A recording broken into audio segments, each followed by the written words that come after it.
Qin Yichen menghela nafas, dan kemudian melihat 9 orang yang tersisa di tenda. Itu bukan salahmu. Aku akan memberimu cara untuk menghindari rasa lapar dulu. Ekstradisi kekuatan iman ke dalam tubuhmu. Meskipun rasa lapar itu akan tetap ada, itu tidak akan mempengaruhi tubuhmu. Aku tidak bisa ikut campur terlalu jelas sekarang. Aku harus meninggalkan rahasia ke kuil penguasa cahaya untuk menghalangi musuh. Yu Daoseng tiba-tiba menjadi bersemangat. Sejak siang mereka disiksa sampai tidak bisa bergerak. Barang bukti di ring penyimpanan telah dirampok dan diisi dengan barang-barang kotor dan jorok. Menjijikkan sekali. Salam tahun baru untuk ibu yang menjijikkan. Menjijikkan adalah rumah. Selama itu tidak mempengaruhi tubuh dan sedikit kelaparan mental, Yu Daoseng berpikir dia bisa menahannya.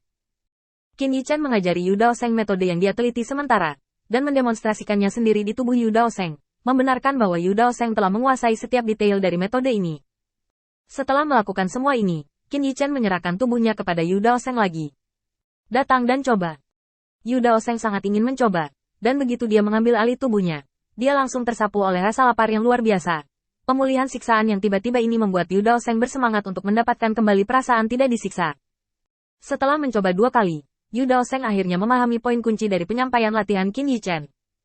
Setelah berhasil melakukannya untuk ketiga kalinya, tubuhnya tiba-tiba menjadi lebih ringan.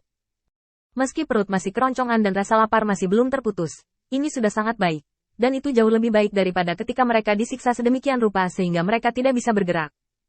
Sama seperti Yu Daoseng ingin mengucapkan terima kasih kepada Qin Yichen, dia melihat Hercules berdiri di depannya. Dia menutup matanya, agak mirip dengan keadaan sebelumnya. Yu Daoseng segera mengerti bahwa inilah cara Lord Light mengajar satu persatu untuk menahan rasa lapar ini. Diam-diam datang keluar tenda, dan Yu Daoseng bertindak sebagai pendamping. Setelah siksaan di siang hari, sangat sedikit orang yang datang ke sini. Kalaupun ada, mereka hanya 1 atau 2 remaja yang berjaga di luar. Mereka hanya ingin memastikan bahwa Yu Daoseng dan yang lainnya tidak akan melarikan diri. Malam ini, mereka akan melancarkan serangan dan langsung membiarkan Yu Daoseng dan orang-orang ini mundur dari kompetisi. Yu Daoseng sangat berhati-hati dalam menjaga lingkungan sekitar, dan tidak mengganggu orang-orang di sekitarnya. Sampai setelah setengah jam, suara Qin Yichen terdengar lagi di benak Yu Daoseng. Oke, mereka akan segera pulih. Yu Daoseng, aku harus meminjam tubuhmu lagi. Tetapi sebelum itu, aku ingin kamu mengingat satu hal. Apapun yang kamu lihat hari ini tidak dapat digunakan. Katakan dan pastikan itu membusuk di tubuhmu. Perut. Yu Daoseng mengangguk tanpa ragu-ragu. Ini semua sesuai dengan pengaturan Lord of Light. Jika Lord of Light merasa tidak nyaman, kamu bisa menghalangi kesadaranku. Aku bisa menanggungnya. Jawabannya membuat Qin Yichen sangat puas. Namun, sebenarnya tidak perlu menyembunyikan ini.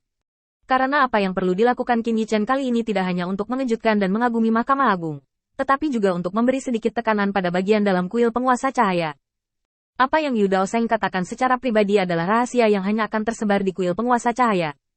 Sebenarnya, itu bukan masalah besar. Ingatlah bahwa kamu tidak bisa membiarkan orang di luar kuil penguasa cahaya mengetahuinya. Ngomong-ngomong, beberapa orang di kuil penguasa cahaya sudah memiliki perbedaan pendapat, dan kamu harus memperhatikan orang-orang ini. Tampaknya memberitahu Yu Daoseng untuk tidak berbicara omong kosong, tetapi tanpa terlihat, dia telah memberi Yu Daoseng banyak pengingat. Adapun apakah Yu Daoseng bisa dipercaya atau tidak, Qin Yichen merasa tidak ada yang perlu dikhawatirkan. Bagaimanapun juga, itu adalah orang yang direkomendasikan oleh Matt.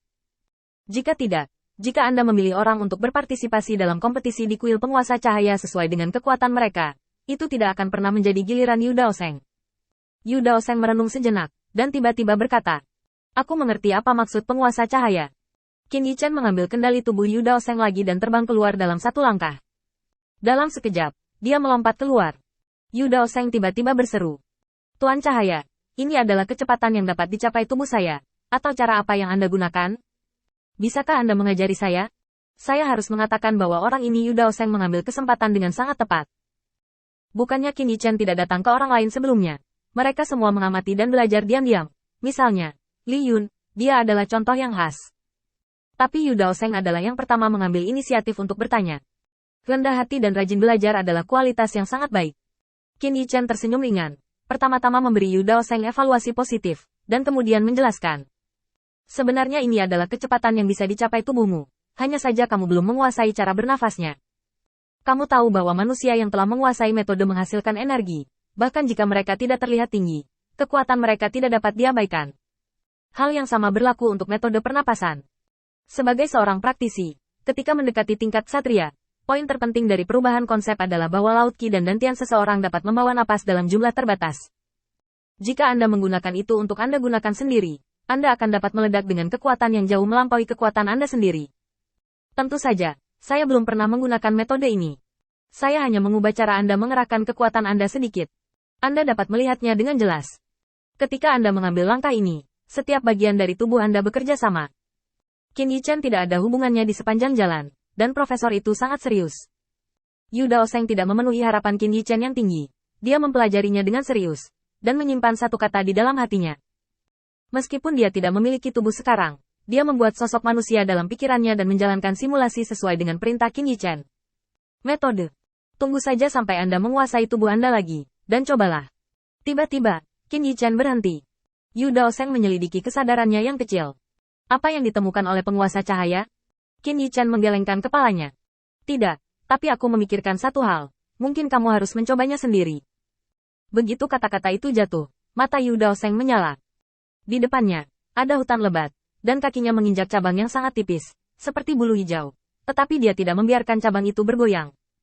Setelah Yu Daoseng mengambil alih tubuh, tiba-tiba, ada suara renyah. Cabang patah. Puff. Yu Daoseng bangkit dengan malu dan menatap cabang-cabang di atas kepalanya. Metode yang sangat kuat. Saya tidak tahu berapa lama waktu yang saya perlukan untuk berlatih sebelum saya dapat mencapai level yang telah ditunjukkan oleh Lord of Light hari ini. Qin Yichen tertawa dalam pikiran Yu Daoseng.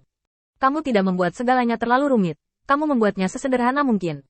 Ayo pergi. Pergi sekitar 100 mil ke depan. Dan saya akan menelepon Anda terlebih dahulu ketika Anda sampai di sana.